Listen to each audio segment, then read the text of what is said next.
नमस्कार स्वागत करुच्ची आज मुख्य गुरुत्वपूर्ण खबर को आपण दर्शक बंधु एवं आम हस्तगत होता खबर रही बात्या संपर्कित युद्ध भितर माड़ी आसूची एक महाविपत्ति जानिबा एही बात्यार तांडव केउं स्थान रे बात्या भयंकर भाव में तांडव रचिବାକୁ ଯାଉଛି ଏବଂ କେଉଁ କେଉଁ ସ୍ଥାନକୁ पाणीपाग विज्ञानी चेतावनी जारी କରିଛନ୍ତି से संबंध में संपूर्ण विवरणी ମୁଁ ଆପଣମାନଙ୍କୁ ଭିडिଓ प्रदान କରିବି। ସେଥିପାଇଁ ଆପଣମାନେ ନିଶ୍ଚିତ ଭିଡ଼ିଓଟିକୁ ପ୍ରଥମ ଶେଷ ପର୍ଯ୍ୟନ୍ତ ଦେଖିବେ। ଯଦି ଭିଡ଼ିଓଟି ଭଲ ଲାଗେ ତେବେ ପାଖରେ ଥିବା ଲାଲ ବଟନ୍ ନିଶ୍ଚିତ ସବସ୍କ୍ରାଇବ୍ କରିବେ, ପାଖରେ ଆସୁଥିବା ବେଲ୍ ଆଇକନ୍ ମଧ୍ୟ ବଜାଇଦେବେ ଏବଂ ଉପରେ ଆସୁଥିବା ଅଲ୍ ନୋଟିଫିକେସନ୍ କ୍ଲିକ୍ କରିବାକୁ ଭୁଲିବେନି, ଯାହାଫଳରେ ଏଭଳି ଭିଡ଼ିଓ ସର୍ବପ୍ରଥମେ ଆପଣମାନଙ୍କ ନିକଟରେ ପହଞ୍ଚି ପାରିବ। ତେବେ ଆସନ୍ତୁ ଜାଣିବା ଆଜିର ଏହି ବାତ୍ୟା ସମ୍ପର୍କିତ ବିଶେଷ ଗୁରୁତ୍ୱପୂର୍ଣ୍ଣ ସୂଚନାକୁ। ଯୁଦ୍ଧଗ୍ରସ୍ତ ମଧ୍ୟପ୍ରାଚ୍ୟ ପାଇଁ ଆଉ ଏକ ପ୍ରମୁଖ ଚ୍ୟାଲେଞ୍ଜ ଏବେ ଉଭା ହୋଇଛି। ଏଥର ପ୍ରତିଦ୍ୱନ୍ଦ୍ୱୀ କୌଣସି ଦେଶ ନୁହେଁ ବରଂ ପ୍ରକୃତି। एक शक्तिशाली एवं असाधारण पाणीपाग यह अंचल को आक्रमण करने को प्रस्तुत होउछि, जहाँ आज निजर उपस्थिति प्रकाश करने आरंभ करें। यार प्रभाव संयुक्त अरब एमिरेट्स, दक्षिण ईरान, पूर्व इराक एवं पड़ोशी देशगुड़िक व्यापक ध्वंस सृष्टि करें। मध्यप्राच्य साधारणतः यार शुष्क एवं गरम जलवायु जनाशुना, किंतु एथर चित्र भिन्न।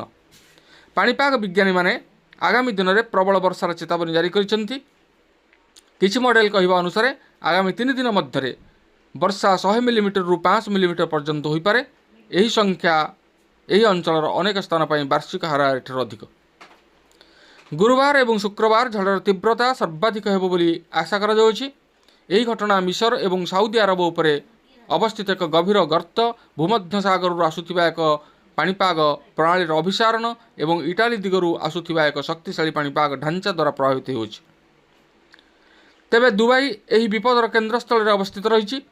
जदिओ सहर में साधारणतः वर्षा प्राय 100 मिलीमीटर हुए, वर्तमान पुआनुमाम सूचाई दिए जे 76 मिलीमीटर रु 152 मिलीमीटर किंबा ताठू अधिक मात्र 24 रु 48 घंटा मध्य यह पड़पे।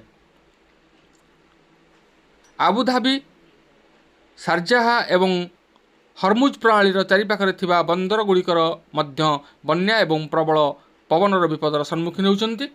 एही अंचल गुड़िक पूर्वरु चलिथिबा संघर्ष जोगुं प्रबल चापग्रस्त। यह व्यतीत एही पाणीपाग व्यवस्था अंचलर मरुभूमि भूदृश्य विरल घूर्णिझड़, कुआपथर एवं भयंकर झड़ सृष्टि करिपारे। संप्रति एप्रिल 2024 सुद्धा यूएई 75 वर्ष मध्य सबुठारु अधिक वर्षा देखी। आल आइनर 254.8 मिलीमीटर एवं दुबईर विमान बंदर में 142 मिलीमीटर वर्षा सहर को संपूर्ण लॉकडाउन परिस्थिति कर देथिला। विमान उड़ान बंद होइतिला, रास्ता बुड़ी जाइतिला एवं विपर्यय अनेक लोकंकर जीवन नेथिला। 2019 मसीह ईरान, इराक एवं सीरिया रे बन्या व्यापक विपर्यय सृष्टि करथिला। 2022 मसीह मात्र 6 घंटा मध्य 179 मिलीमीटर वर्षा जेद्दा सहर को बुड़ाई देथिला। विशेषज्ञ माने विश्वास करती जे जलवायु परिवर्तन एवं द्रुत शहरीकरण एपरी शताब्दी थरे झड़ को अधिक साधारण कर दी था। मध्यप्राच्य चलता उत्तेजना मध्य यह झड़ आहरी विपदपूर्ण हो पारे। विशेषकर हरमुज प्रणाली रे जेउठारे विश्वर प्राय 20% तैल परिवहन हुए। यही अंचल में जेकोसी बाधा विश्व तैल जोगाण को प्रभावित करें। टैंकर चलाचल को पूर्वर प्रभावित कर सारी एवं मूल्य उपर चाप जारी रही। यही परिस्थिति में बन्या किंबा झड़ परिस्थिति को आहरी खराब करें। उपसागर राष्ट्रगुड़िकर सरकार उप परिस्थिति उपर कड़ा नजर रखिंट। जरूरीकालीन सेवा सजग रही एवं जनसाधारण को सतर्क रहा परामर्श दि जाए। आगामी 48 घंटा 72 घंटा मध्यप्राच्य अत्यंत गुरुत्वपूर्ण सब्यस्त हो पारे, जोठारे युद्धर पृष्ठभूमि मध्य अति खराब पागर आक्रमण एवं एक भयंकर चैलेंज भाव में उभा हो। तेज दर्शक बंधु ए थिला एक भयंकर बात्या संपर्कित विशेष गुरुत्वपूर्ण सूचना। आज पुणी देखा आगामी भिडियो रे। रोज धन्यवाद, नमस्कार।